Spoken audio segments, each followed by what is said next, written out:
Who needs a car to go on a date when you have your running soulmate? One of them is really fast, one of them is really slow. It's the Running Podcast Show.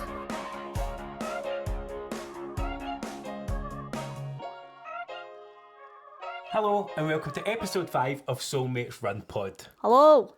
We're back again. We are. We're always later than build.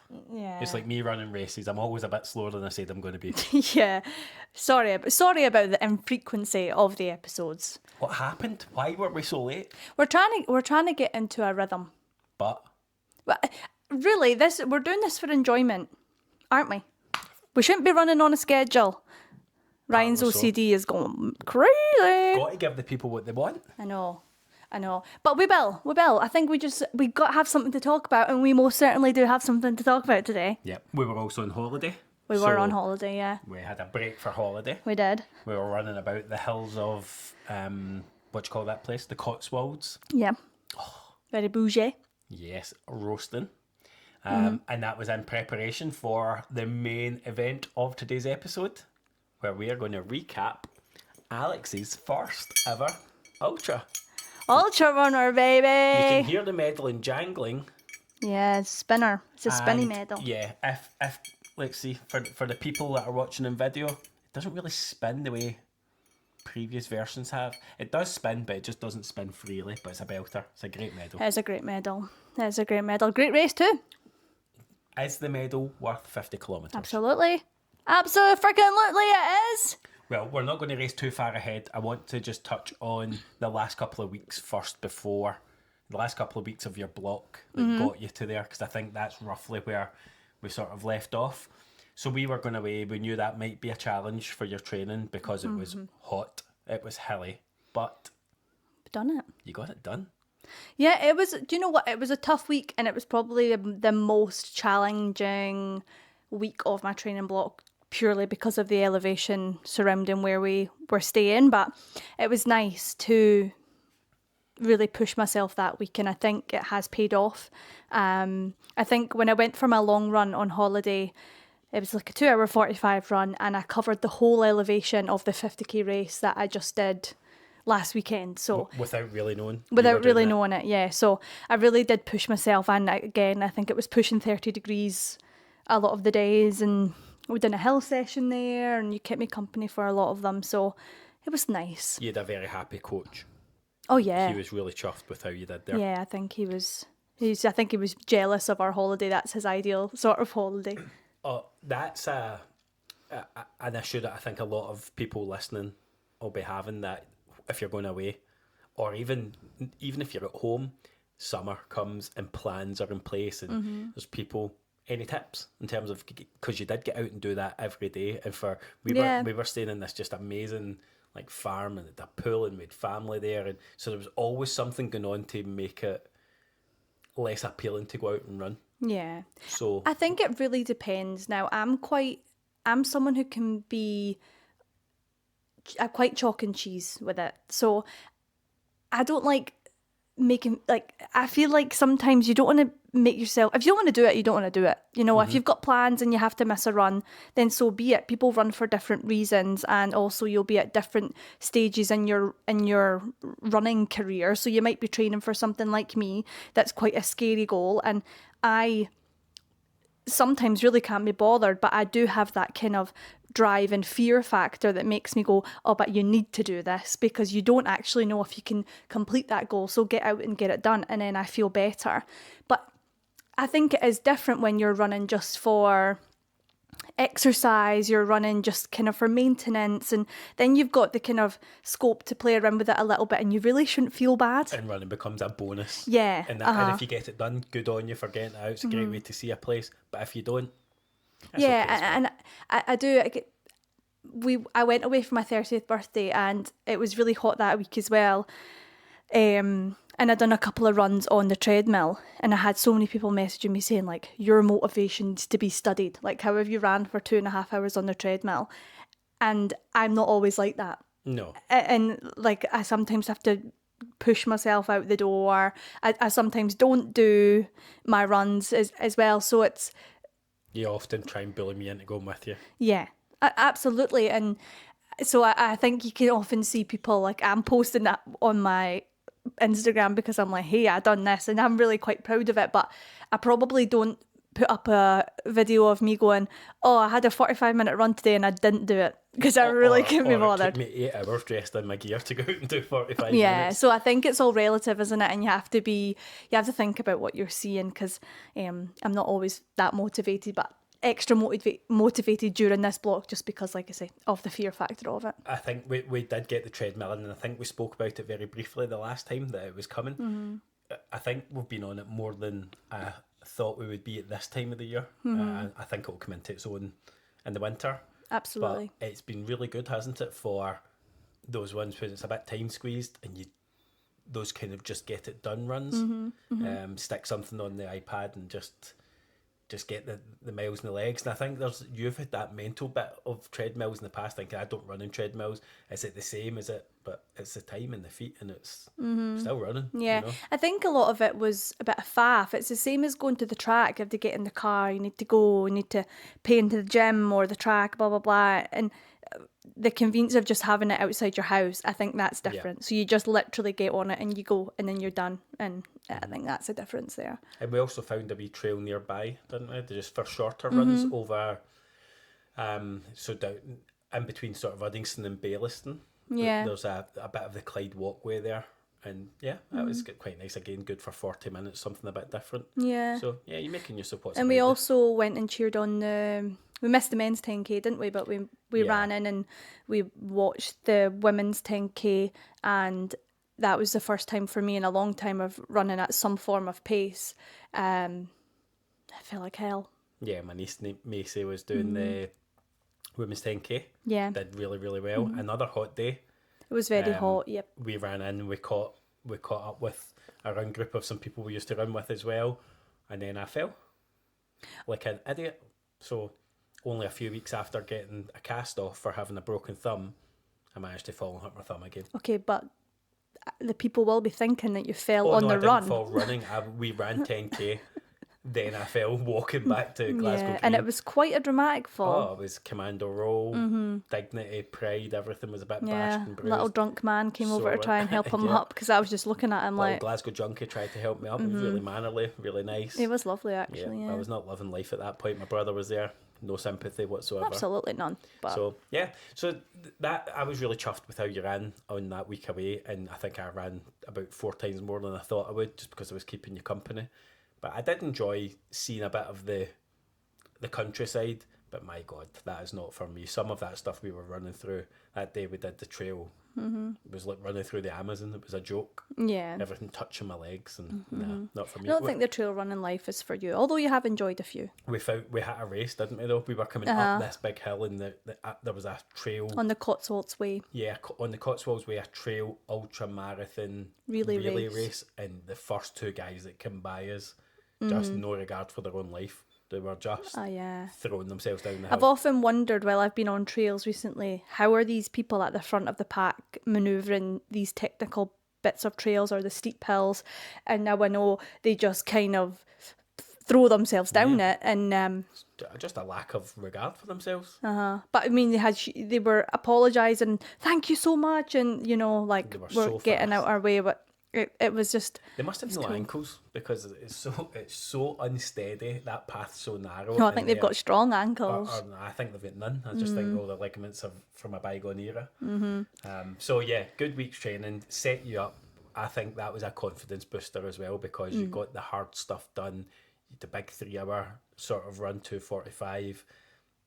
Wee bit of belief starts to creep back in. And then we're going to fast forward to on the day itself. So the race was who is it? Is it Break and Strain? Yes, that run that? yes. And it's called the... Run the Blades. Run the Blades. A whole series of trail races at Whiteley Wind Farm. And I think on the day we were up, was that the only one that is that day? So the 50k's on the Saturday, and then you've got... no, you've got a 10k on the Friday night, then you've got Saturday morning ultra, and then you've got a half marathon on a Sunday. Yeah. So you can do all 3, can't you? Yeah, so again, hot day, as it's been for everybody. It's been a hot time of the year to run. Yeah. But can we pick up from the morning of, because obviously you'd done your training, Yep. you're ready, you had all the advice from your coach to go there. Did you go in with a game plan? What was the game plan? No, I don't think I did, really. Like everyone says when you're training for your first 10K, half marathon, you don't really go in with, maybe a game plan's the wrong word, but I didn't go in with a huge goal, and I didn't go in with any pressure on myself because this is the first time. You And didn't have this pace strategy. absolutely not, no, because whatever I ran that day, whether I walked the whole thing, would have been a PB. So I went in very much with that mindset, and I think originally I was going to be running with my coach Mark, but that didn't happen in the end. And I bumped into, on the morning of the race, I bumped into Mel, who, I can't remember Mel's handle on Instagram. She is an ambassador for Breaking Strains, so this was her 9th time doing the ultra. So I bumped into her. I've met her once before in Berlin at the 5K before Berlin Marathon, and she just said to me, well, you can run with me if you want. And I think I was a bit sceptical at the start because I didn't really know Mel very well, and I didn't know what pace she would be running at, and I didn't really want to hold her back. And obviously it's such a long time to be with someone, and I didn't know if I was really going to struggle. And sometimes I quite like to just lock into my own head.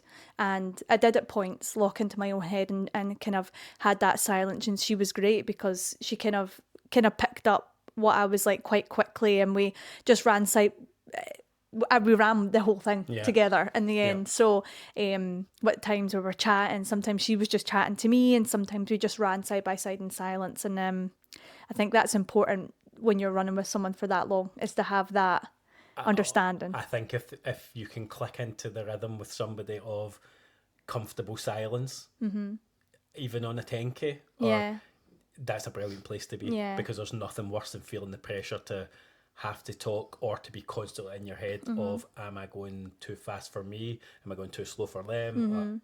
And I think Mel had done it, like I say, so many times, and I don't think she had any goals in particular for that day, and I don't think she expected to run with me either, and she very much kind of ran to the beat of my drum, which I really appreciate actually, because it's like, it's a 50K, and she kind of dedicated that race to me, it felt, and that Mel's was a lovely. terrific person. She's well known to people that know us in our circle anyway through Instagram, and but even going back, she knew the people I got to know through Instagram, so she's been doing this a long time, and she's got that track record of supporting runners through runs, and it was really heartening for me to hear, because I dropped you off in the morning, came home, so you didn't know I was running then I with was her. coming back up, so I'd known you'd met her in the morning because you told me in a text, and then I think it was 30K before I heard from you,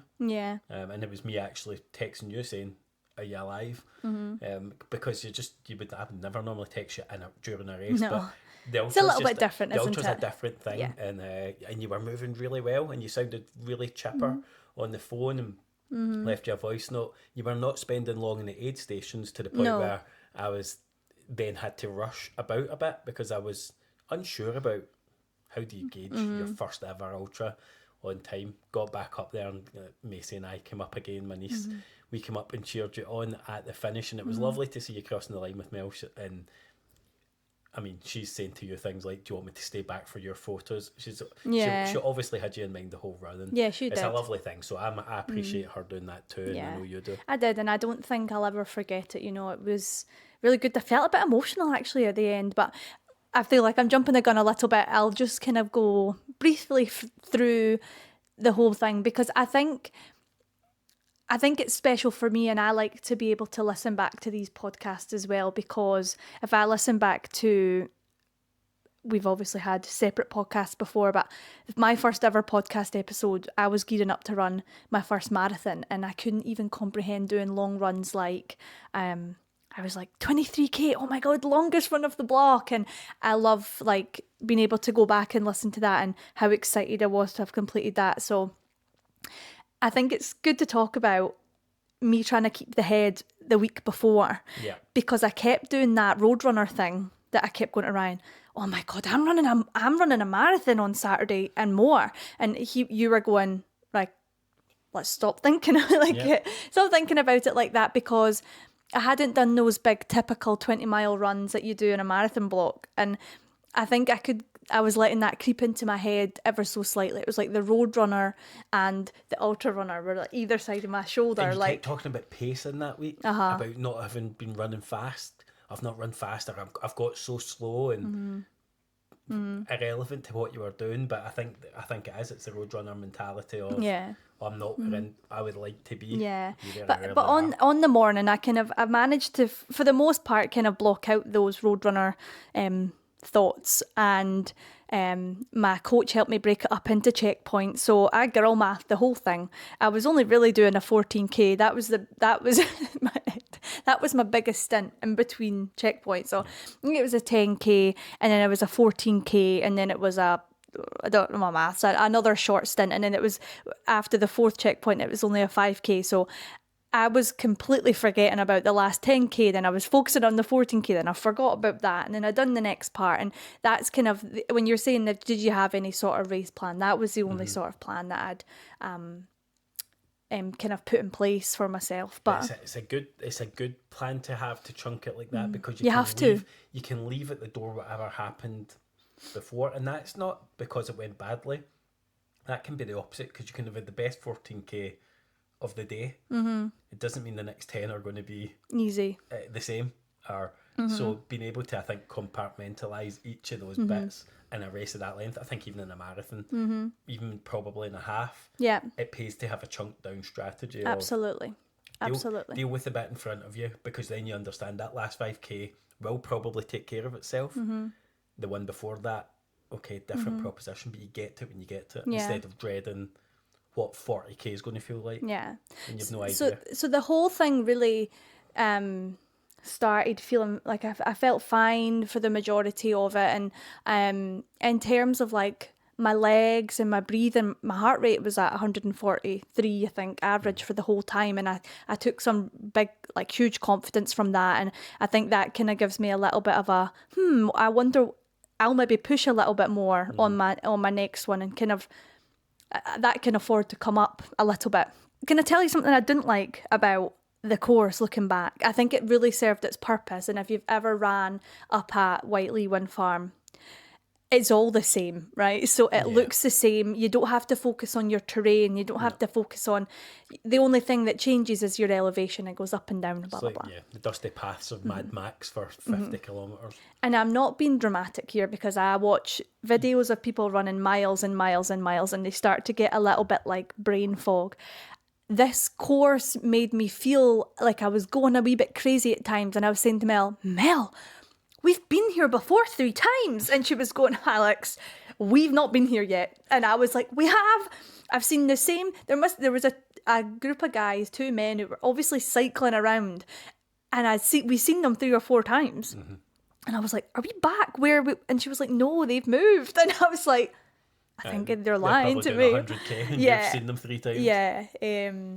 But yeah, it really served its purpose as a route. I would do it again as a train and run. Yeah. I really enjoyed it. It was good. But I had the opposite experience when I did my ultra, because Dava Way is point to point. So you finish 50k away from, or 53k from where you started, and you don't see anything twice. No. And it feels that a lot of the sections feel really markedly different. Yeah, like the woods. Then you're on the train tracks, and this old train line thing. Oh, really? Yeah. And grassy bit. So I like that. So that helped me in terms of like, I don't need to see that bit again. And when there was a hard bit, Davaway is probably even easier, I'd imagine. I've not looked at the elevation profile. Yeah, it's flatter. I think it's flatter. I don't know if it's flatter than Run the Blades, mind. I think it is. I think there's really not a lot of elevation involved in it, but that notion of I've been in there, I've run in there quite a few times. It was almost a bit trippy, for lack of a better word. In there because it all looks so similar, and so it's huge. I do get that. It's huge. Like massive. We done 50k and we did not actually go round the same part twice. No, so it's a big area. Yeah. So in the race itself, then, if we don't need to go necessarily checkpoint by checkpoint, but No. let's deal with the first couple. How did you feel coming through checkpoint 1 and 2? Yeah, I felt fine, and I think it did kind of all blur into one. It was hot that day, so yeah, I did. I felt good, and I think the takeaway was like body felt good and heart rate was good, but there was things that I think I'd done wrong, lessons that I'll take away from it, and that was what created some negative. Yeah, and we'll come aspects. to them at the right after we sort of recap this bit. But I know you had some stomach issues there, and we'll get to the Yeah. whys of that. Did you find from the start that you were able to be disciplined enough to walk the hills? Oh, yeah. Even in the beginning when you probably feel Oh, like you could 100%. run them, 100%. you still made those right calls. No, 100%. We everyone was walking the same parts. Yeah. Even if I had raced it by myself, I think I would have known. And there was only a couple of people who. I mean, the front runners were probably different. I didn't see them, but a lot of walking. Especially because of the heat. I think Mel said this is the hottest it'd ever been for her doing the ultra. So, yeah, this was a training run for me. It was another long run, so I was walking when I would have walked in my training runs. And did you see? I know we spoke about this, but you see an experience at the start of that for some people when they do run those. Yeah, And sadly you see you them do. Yeah, sadly see you those do. people So again. so before we started the race, the race director asked for a show of hands of how many people it was their first ultra, and the majority of people it was their first. Yeah, I think it is a bit of a gateway one. Yes. Yeah, a lot of running up the hills and then a lot of ticking off people later.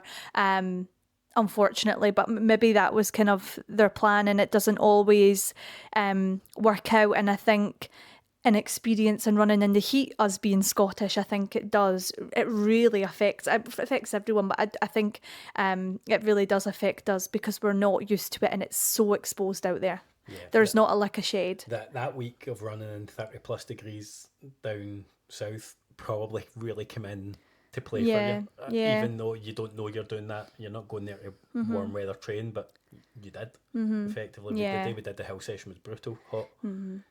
So you get through checkpoints 1, 2. Where did you start to feel the bite in terms of the difficulty creeping in? Because it gets there. The last and it might not 5K. even be physically, legs or head. Mentally, Yeah. mentally. And if you've done this race, the 10K, I'm not sure about the half. If they all finish where the ultra finishes, there's a huge hill. And I mean, it's like a good, I don't know if that's a kilometre uphill. It's really Somebody big. told me on the way up, we met somebody who'd run that I knew, and he had said, oh, they'll be walking the best part of 2 kilometres of that last 5. Yeah. because So of it the just, and then again, usually when you're doing a half or even a marathon, you go 5K, right, 30 minutes, right? That for me, that's always, that's my pace. I go 30 minutes, could be anywhere above that or just under that. This was like 5K to go an hour. Like, it's just I like, don't oh, think you come were on. not an hour, No, but but you were closer to 45 minutes. yeah. that. It was just, I think, that mental bit of, oh, you're so close, but it was just quite a grueling part of it. And it's quite twisty and turny. You can kind of see where you've just came. So when you left the checkpoint, you could see where you were going to the end. And I was going, that doesn't look like 5K. That looks a lot longer. So mentally then was tricky, but also, I'm saying that, but when I got to checkpoint 4, I was quite happy the whole time. Yeah. And by the time you get to checkpoint 4, you've done it. Like, it's done. It's there. You're never going to not finish at that I'll point. crawl to finish it, Yeah. you know. So, yeah, do you know what? I felt, I'm going to give myself my due. I felt quite positive the whole way, and I felt strong the whole way. My legs were fine. And how did it feel coming over the line? And you Yeah, had, emotional obviously a wee bit. You had myself and Macy there, but you also Yeah. had Stevie taking the pictures and David McNulty, who you know Yeah. taking pictures, and then another 2 of Yeah. your friends turned up. Yeah, it was lovely, and everyone's so lovely in an ultra. And I think a running community is lovely anyway, but people really are extra supportive, I think. Before I started the race, I'd already spoke to 3 people I'd never met before, and they were kind of asking me on my journey, and I was sharing bug spray and sun cream, and I don't think you really get that at the start of some of the races I've done, and I'm the same. I don't really talk to people. I'm quite in my head, and I've got a big goal, and I'm locked in, and that's fine. And finishing the race was great. Like, definitely a different vibe. one of my favourite race, top 3. It was my 3rd favourite race finish that I've ever had. Behind Chicago, number 1. Number 2 was when I got my half marathon PB just a couple of months ago, and that was 3rd. Yeah. And that was for a performance reason rather than the finish line itself. So I felt a bit emotional, and I gave Mel a hug, and I felt a bit, I think for me, and I spoke to you about it, I've kind of clicked into and found a place in running that I really feel like I belong and that I really like. And I said to Ryan, I've got a funny feeling that I just want to continue pushing my boundary, and then your boundary gets bigger, and then pushing that again. And that's where I it's on distance, because you're not really even, I mean, you're not talking about times. You didn't you didn't come back at any point. No. Speaking about time or it's not even distance. Pace. It's the mental resilience and can I do? It's resilience and what can I do? And I'm taking huge inspiration from these women I'm seeing just now in the ultra running world. And obviously I'm a long way off doing anything like that. But if that's something that I aspire to do, or even half of what they do, and I think it is. What about backyard ultra? Does that appeal? Doesn't appeal to me, No. and I don't know why. But it could definitely change. Yeah. Because there seems to be a crossover in those worlds of there's a crossover between the road runners, the backyard ultra, and the trail runners that seems to be, it's a bit of a thing. It's having a moment. Yeah, that format. absolutely. I think just because I'm so early in the kind of journey, I'm focusing on one thing. Kind of don't want to try and run before I can walk. Is that right? I think until you've shit your pants out in the woods, you probably. Oh yeah, I'm definitely not even an ultra runner yet because I've not done that. But I do have a buff, so. and you took steps to prevent said shitting of pants. Oh yeah. You know we'll never get through an episode of any podcast without talking about pooping our pants. Yeah. So you were giving advice. You asked people on Insta, bit of advice, what else to go in my drop bag, and you got bits back. And one of the things that came through was to take an Imodium before. Yes. The race, something I've done before. I've done it before marathons, but Alex being Alex always likes to be a bit extra. Took 2 Imodium. No, you're supposed to take 2. Really? Aye, if you've got diarrhea. Yeah, well, it said in the back take 2. Aye, but that's assuming that you've got diarrhea. Nobody takes them you were taking them basically as a hobby. Right. Okay, so we all know the saying, "Don't do anything new on race day." But. Do you know what? I don't know why I've done it. And I knew instantly, a couple of people had said to me, put Imodium in your drop bag, which I did. And then a couple of people had said to me, I just take it before I go, before I run, just in case. And I thought, what's the harm? Because it'll just stop anything bad from happening. I thought I was just preventing any kind of hiccups along the way. Anyway, any bum coughs? I've never had problems with my stomach, so I really don't know why I'd done it. I should have ran it by Mark, but I didn't. Ran it by him after the fact, after the race. Anyway, it took 2 Imodiums half an hour before I started, and it caused me hell. And we're still waiting in the next bit. 1.5 weeks later. No, that's not true. Yeah, it just caused me serious discomfort and cramping the whole way. Like, so I've taken one before at my marathons. I've done it fairly routinely, but I do have I do get stomach issues. Not from gels. I think it's a nerves thing and tension. Yeah. And so it's always helped me just to keep that at bay. But you suffered. Yeah. It obviously, I don't know how it really works, but it obviously did not do me any good, and really, I was in a lot of pain, like like a face cloth, like wet twisting in your stomach, like, and it kept getting worse and worse and worse, the pain. And then when I got to a marathon, I was crippled in pain. Like, you know, when you've got a sore stomach, you want to just kind of lie and like scrunch up in a little ball. Like that's all I was craving to do. And when I was coming downhill, the extra like force on your body, I was in pain, like really bad pain. And I was annoyed at myself because everything else felt great, and I thought, you've kind of ruined this for yourself. And I think I would have really, really enjoyed it if I hadn't done that. So you and Mel had to have some bowel discussions. Just met somebody. Yeah, so, I mean, do I want to speak about this? Of course you do. Well, I just felt like I needed to go for have a little pump.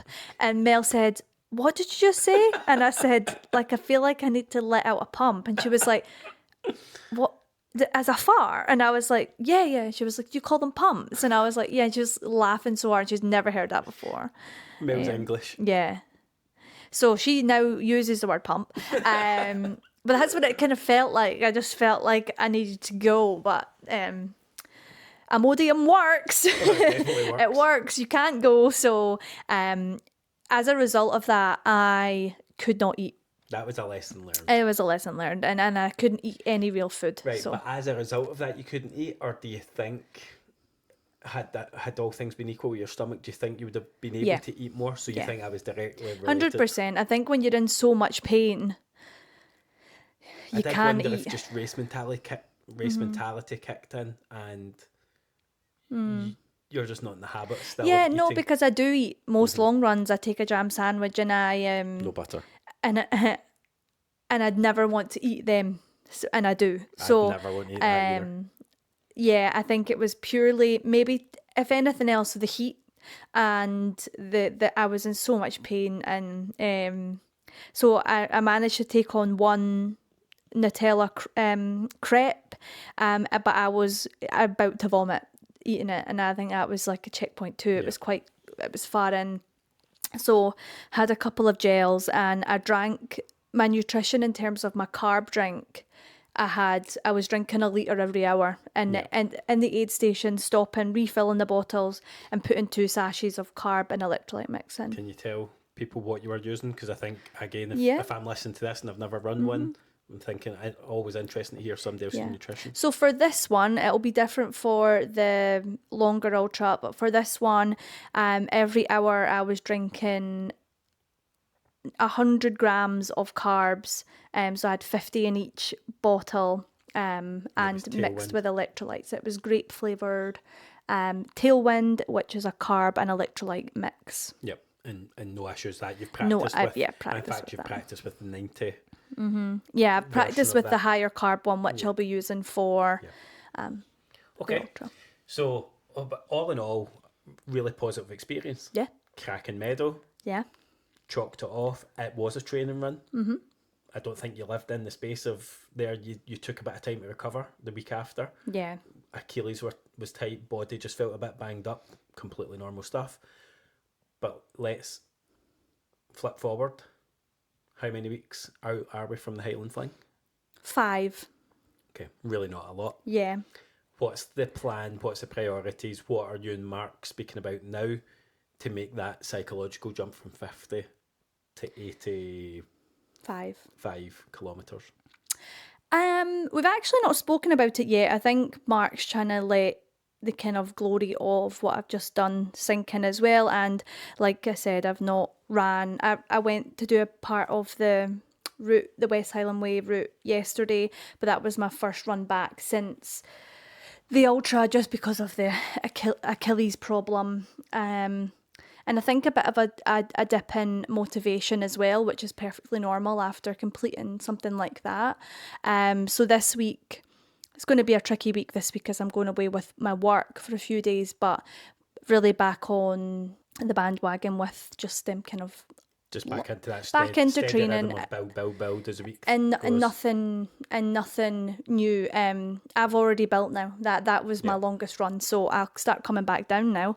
And yeah, I don't know, in terms of mentality, I think I feel so much more confident in my ability to be able to complete it distance wise, but elevation wise it's going to make it a lot harder. So I ran for about 6 hours on the ultra I just done, but the Highland Fling could take me anywhere upwards of 12, 13, 14. So Yeah, but I think the elevation will be one you don't know till you do. Yeah, exactly. That's Yeah. very few people you can't train for that Yeah. elevation just kicking about yeah. here.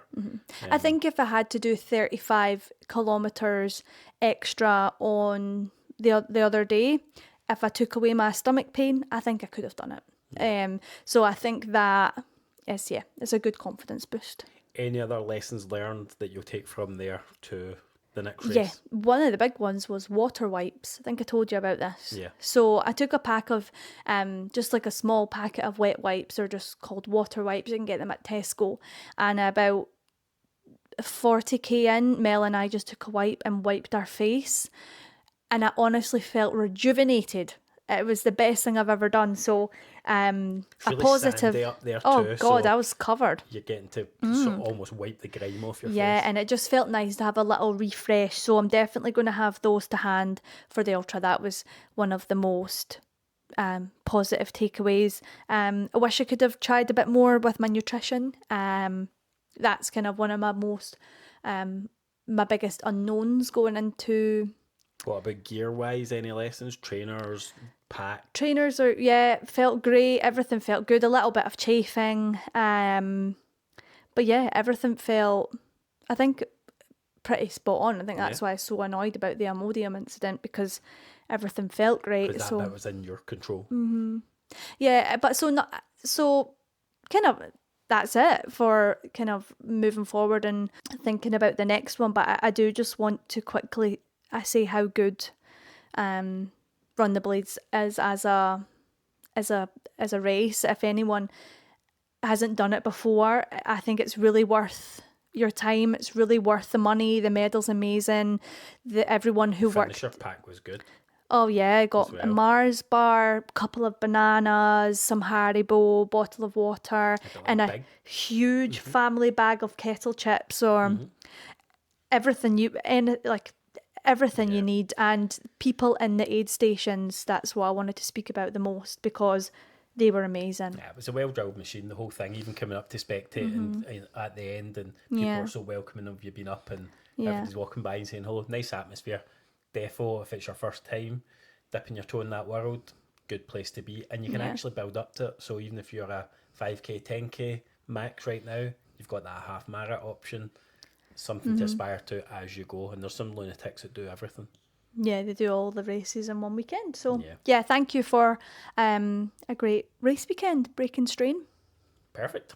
And outside of the world of running about in bushes and hedges and trails and things, what else is going on? You've had a very exciting wee thing pop up in your stories and into your inbox. You want to talk about that? Yeah, so I've been invited along. There's a girl called Lily on Instagram. If you don't follow me on Instagram, I posted about it the other day, and I'm sure I will post about it again. Lily Lifts. She done a running tour last year around the UK to raise awareness for women's safety running at night. She has like a nighttime run club for women. So she's going on tour again this summer, and she has asked me to pace some of the girls at a 5k in Edinburgh in August. So yeah, that's all I can say about it just now. But I'm very excited. Tickets are available? Yeah, tickets are available on her page. I don't know if they're sold out yet. They went out a couple of days ago. So And they're free? Yeah, the tickets are completely free. So yeah, really worthwhile coming along. And I think she'd popped on a couple of our posts that you might get like some goodies if you come along. So really worth your while. Meet some new people. And yeah, keep your eyes peeled for more to come. Nice little full circle moment. Remember Strathclyde Park a couple of years Exactly, ago? yeah, something that's over 100 important. there for that. It's a cause that's been close to your heart for a fair while. You've been on the receiving end and know people that have been of scary incidents and things they just shouldn't need to put up with. So yeah, Absolutely. really Yeah, cool so thing. nice to be invited along to do something like that. It's cool. Yeah. And you are also pacing, you're doing your pacing duties as well. I Do you am. want to talk about that? I am pacing a 10k. I think it's run through.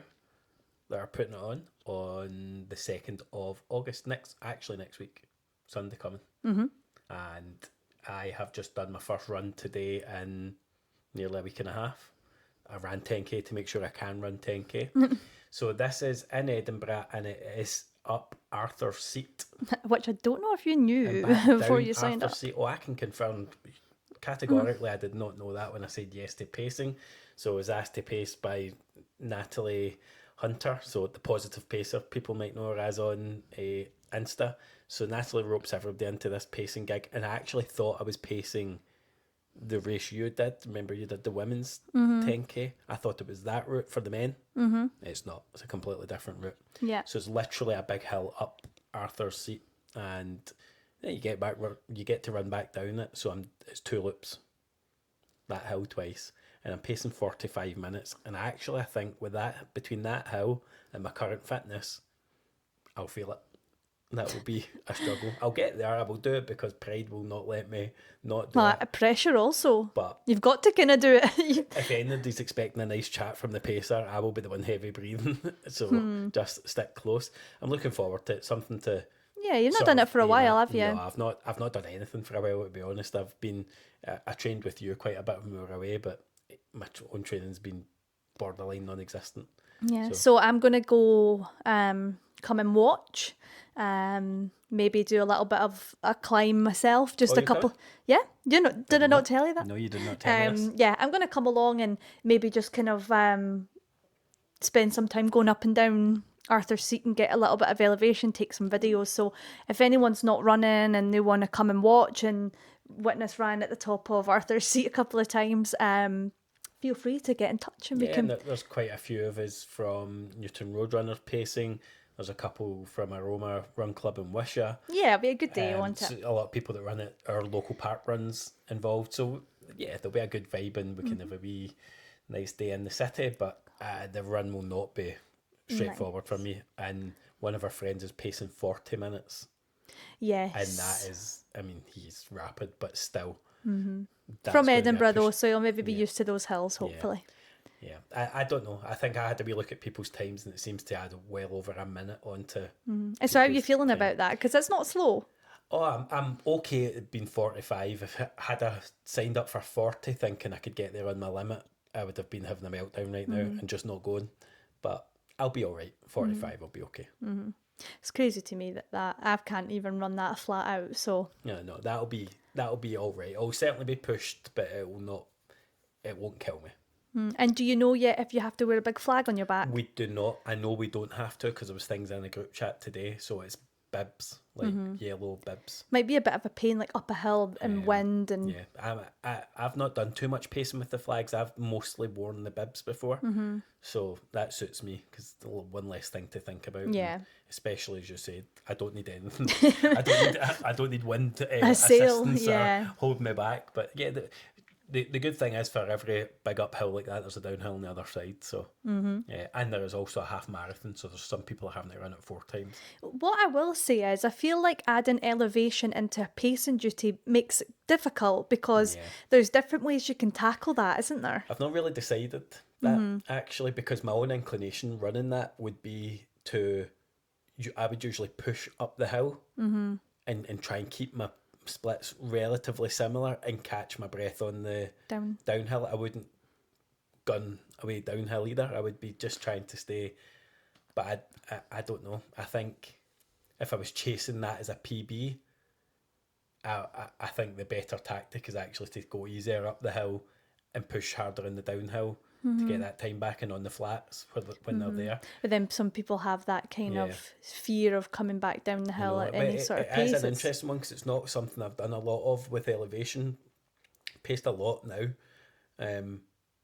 but I've never really had to factor that in before, and so I've always just gone for very even splits, whatever the pace is. So this will be 4:30 a kilometre. I would usually just do 10k at 4:30 or 4:29. And it's tricky that I think that's like when we sometimes speak about when you are relying on a pacer, everyone's doing something a little bit different. It might not always suit I mean, you. I've suffered off of it. I suffered for it in Chicago that year when the 3-hour pacer set off at effectively 2:50, and he was flying, and I thought I was just not coping. And then up when I saw the first 5k split coming through, like, oh, we're going far too fast. And it was to clear the crowd, he said, after 10k. But that was for people like me that you're on your limit. You're That burning ruins matches the you whole shouldn't thing. be. Yeah. And you should be more disciplined to know better. Yourself, pacer's good, but they don't. They can have a bad day too. So I'm looking forward to it. It's something to focus on, and I've not signed up for anything else yet. It'll be a nice day too. I probably should have signed up for the women's race and just got my run done. Yeah. Think about that. But And Elevation Yeah. would maybe have worked. I don't even know if it's closed. Maybe I'll have worth a look. looking at. Yeah, it's some run through events. That Hampton one that we did, that's run did through. you get a medal? Yes, and they had sign-ups in the day at the Hampton Palace half before. I'll see, because So I do don't know. I do quite like a cheer If as you're well. coming through, it makes sense.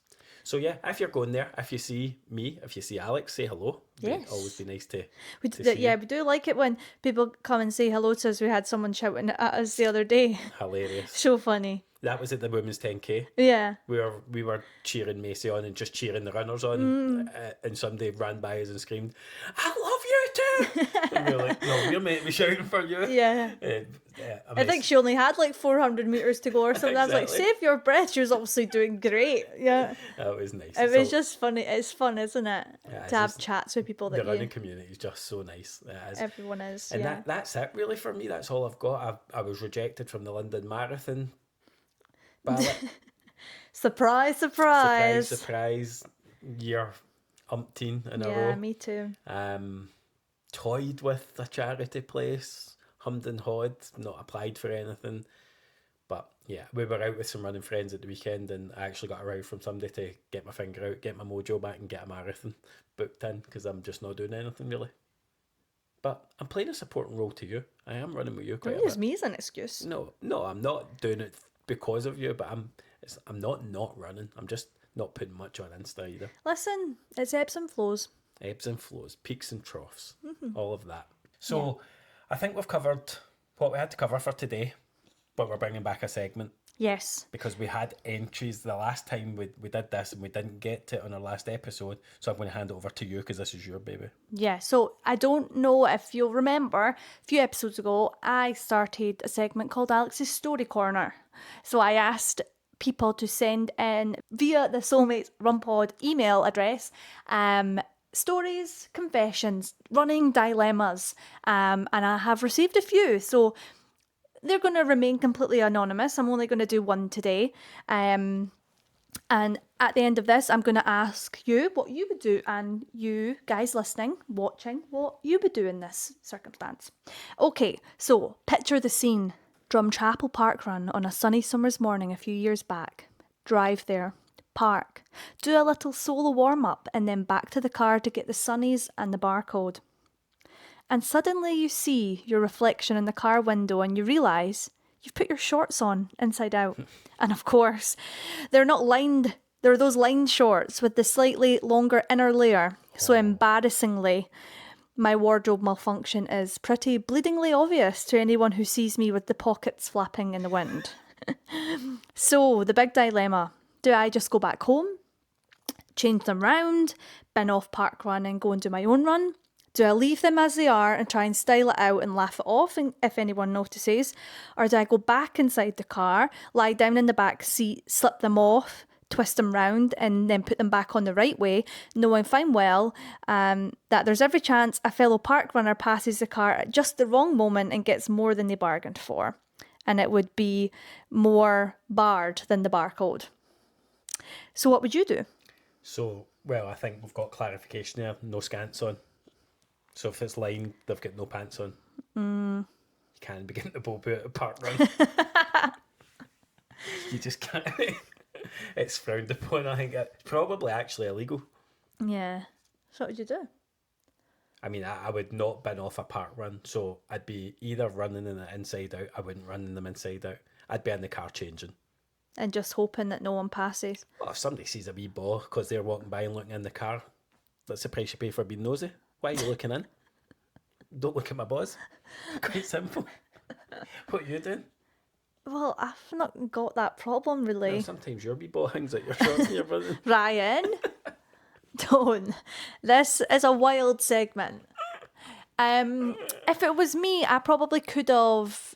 How do you leave the house with your shorts inside out? Right, no, but you've done that bit, so it's happened. You're at your park run. What you doing?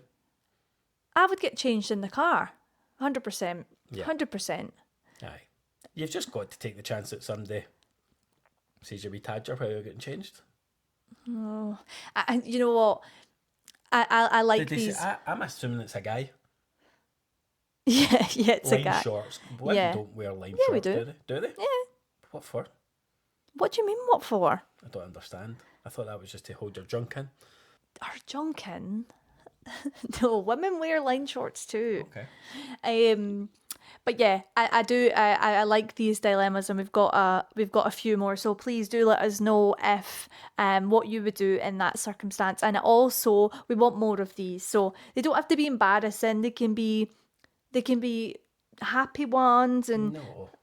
Let's get the embarrassing stuff in. Have you had a ball at parkrun? Please write to us and let us know. We want your stories. we'll put the podcast email address in the description of our podcast. What is the email address, Alex? God How many knows. times have you logged into it in your life? Couple. soulmatesrunpod@gmail.com. Exactly. Okay, well, I think, unless there's anything else you want to say, I think we could wrap up for another week. No, I'll see you at the top of Arthur's seat the second time, like Rocky Balboa. Okay, and thank you so much for listening. As always, if you have listened to today's episode, please do drop us a like or a comment or a share. Share this podcast with someone who you think might enjoy it, because the more we get people listening, the more we'll actually film an episode. Joking. I'm kidding on. But yeah, thank you as always, and we will see you on the next episode of The Soulmates Run Pod.